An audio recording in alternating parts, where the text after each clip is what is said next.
My name is Zaya. My closest friends are Carmel, Alex, Seth, Ashley, and Yael. Together we fell into the shadow of the Fae. Tonight, I am recording our story in case it is the last one mankind ever tells. With the exception of Ashley, we had all grown up together and lived a pretty normal life. I had no idea the Fae world existed, let alone my friends' involvement in it. Or my own. Carmel is a young witch who got her magic from the Fae realm. When she found out the very existence of the Fae was being threatened by mankind's destruction of the environment, she decided to offer her own life to give some strength back to the Fae. Alex is Carmel's husband. For months he had watched his wife slowly going mad as she obsessed over the Fae.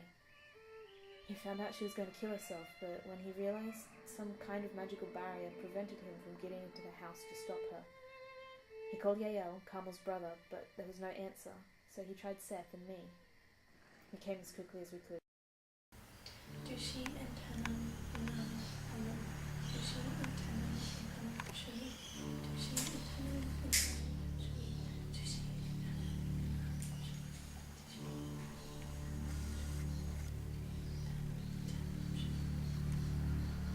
Carmel, come on! Let me...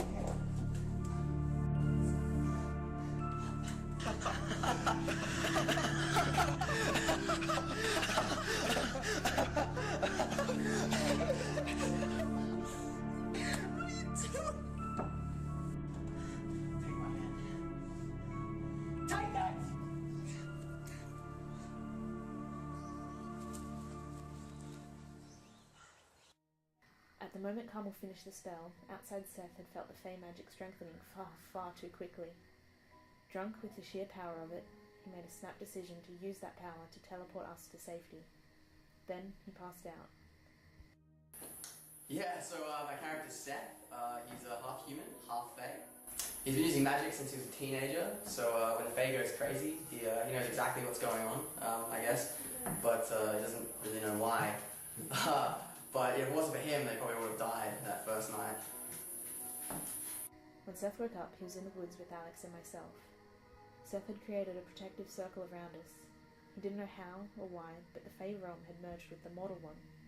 He could feel the Fae all around us, trying to break through his protective wards. Ancient magic. It's always been here. I guess you could say it's been sleeping. But it's awoken. And it's screaming. Seth wanted to teach us how the magic worked so we could protect ourselves, but he needed to use all his energy to keep his protective wards up. He said he wished that Yael was there to explain it. When a moment later Yael appeared, Alex and I were shocked. He'd just materialized out of nowhere. Yael was understandably confused, but seemed grateful to have been pulled from the chaos of the world outside Seth's wards. Seth simply looked amused and asked Yael to explain Fae magic to us. I play Yael. He works at one of those crisis center hotlines, and he's Carmel's brother. She never really stopped talking about the Fae realm, which comes in handy when he has to explain how Fae magic works to the other characters. Fae magic is based on willpower and imagination. If you have enough control over both those things, you can do anything. Some of it is simple, like if you're cold, you can make yourself warm by believing that you are warm. Do it well enough and it'll stick without requiring constant concentration. But affecting yourself is easier because it's only your own beliefs about how reality works that you have to overcome. If you want to manipulate something outside of yourself, that's harder. Think of it like a battle of wills. There are powerful things in the Fae that will try to manipulate us. It could be so subtle that you might not even realize you're being affected. And be wary of everything. I've heard of a flower that will entrance anyone who sees it, so they'll sit for hours staring at it. It'd make a great trap. All you'd have to do is go check the plant every now and then and see if you'd caught anyone. So, learning how to create a mental barrier is absolutely, definitely necessary. Not just to avoid emotional manipulation or mind control. Creatures of the Fae will actually be able to hurt you in any way they can imagine. That's the other thing. The barrier isn't just to stop things from getting into your head, it's also so you don't let anything out. In the Fae, if you can imagine something with perfect clarity, then believe it exists with absolute certainty, it will exist. With practice we should be able to make all sorts of awesome things. I've also heard a rumor that it's possible to create shortcuts like traditional spells, so you can use the magic more quickly and with far less energy. Or at least that's what I've heard. Also, any of this can be dangerous, because imagining things you're afraid of isn't hard at all. So if you have a nightmare in the Fae, you'll inflict it on the rest of us too. It'll become real, and the problem with that is it doesn't work both ways. You can imagine things into existence, but you can't unimagine them to make them go away. No, when you create something, it takes on a life of its own. To get rid of it, you have to kill it. Traumatized by the death of Carmel, Alex accidentally conjured up a shadow of her. She was Alex's nightmare come alive, but he couldn't bring himself to kill her. Together we travelled through the woods, trying to get back to civilization where answers might have awaited us. Seth knew the forest. It was a place he'd come to as a child. However, what should have been a half-hour walk in any direction out of the woods turned into hours, with no end in sight. You see, in the Fae, time and space don't follow the normal physical laws. You could walk for days to reach a destination, but if you turned around and went back to your starting point, it might only take hours. There's sometimes consistency in the inconsistency, and with a map marking out such variations, travel is much easier. But we were without one, so we travelled slowly and carefully. Seth made us practice the magic as we went. Yael picked it up quickly. Alex, not at all. He was erratic and emotional for very understandable reasons. I showed potential to be very powerful, but I lacked control.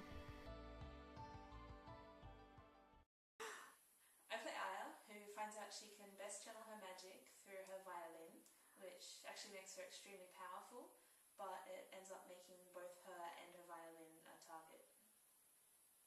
Late one night, we stopped as we heard a sound.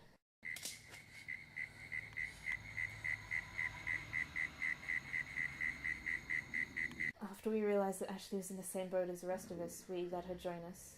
If the group is going to survive, they need to learn how to put up a mental barrier, which is what my character Ashley did, and that's how she survived the first night. Carmel still lingered on the edge of our group, talking quietly to herself.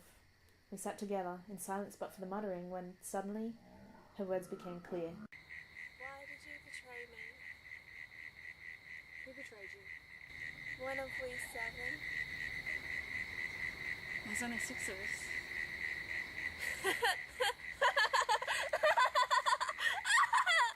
And so we knew that someone had betrayed Carmel.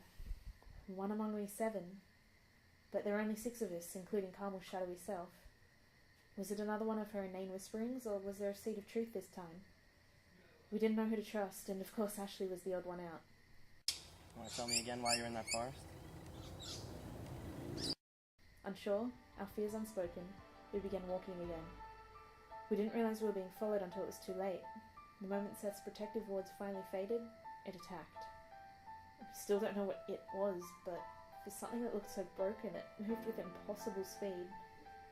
It knocked Alex to the ground, and there was a sickening crack as it distended its jaw and wrapped its mouth halfway around Alex's neck.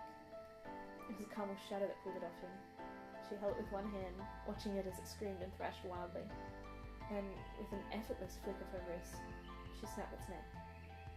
Alex still lay on the ground. We all ran to his side, but before we got there he sat up. His eyes were hollow. The bite marks that should have killed him were weeping more shadow than blood. He said he felt cold. Carmel fell to her knees and started crying, choking on her own words and ripping at her hair. When Alex moved to comfort her, she scrambled away from him. Then she ran. Alex chased her and we had no choice but to follow. We stopped when we came to the edge of the woods, Carmel nowhere in sight. Before us was a wide, endless field of swaying black grass. There was a tall spire in the distance, the only landmark we could see. We stared, saying nothing. Though it was different, somehow we all recognised it. It was Eureka Tower. Around it, nothing. The city was gone. Everything was gone.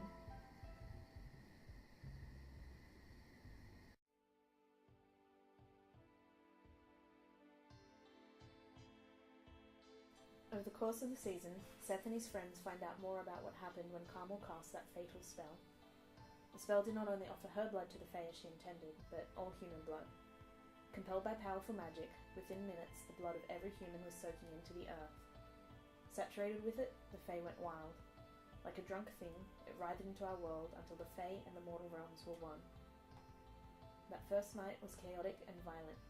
It was only Seth's magical wards that kept them protected. It's not only the wild creatures of the Fae that were affected that night.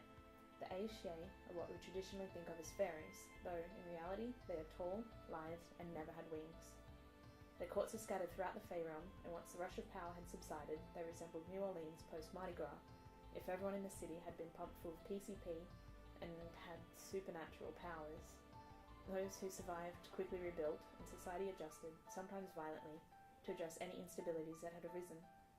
The characters will find that the courts of the Aeshe are by far the most dangerous places in the Fae realm. Alex learnt that Carmel was pregnant when she cast the spell, and that their child had instinctually used Fae magic. It kept her alive, but it also kept her spell going. Carmel is now being protected by those who want to make sure that the Fae realm will stay merged with what used to be the human world. No one, including Carmel, realizes that she's pregnant. The baby keeps her alive, as the Fae magic is purely based on willpower, so if it wants to stay alive, Carmel's going to stay alive, obviously. So yeah, she makes it and she survives. The group will learn that they survived Carmel's spell because they are not entirely human themselves, and that others with a mix of Fae and human blood survive too. Isle will find out she's a changeling and not human at all. As a baby, she was swapped for a human child. Alex has some trace of Fae blood in him, as does Ashley, and Yael is the biggest surprise of all. He is not, as they thought, Carmel's loving brother.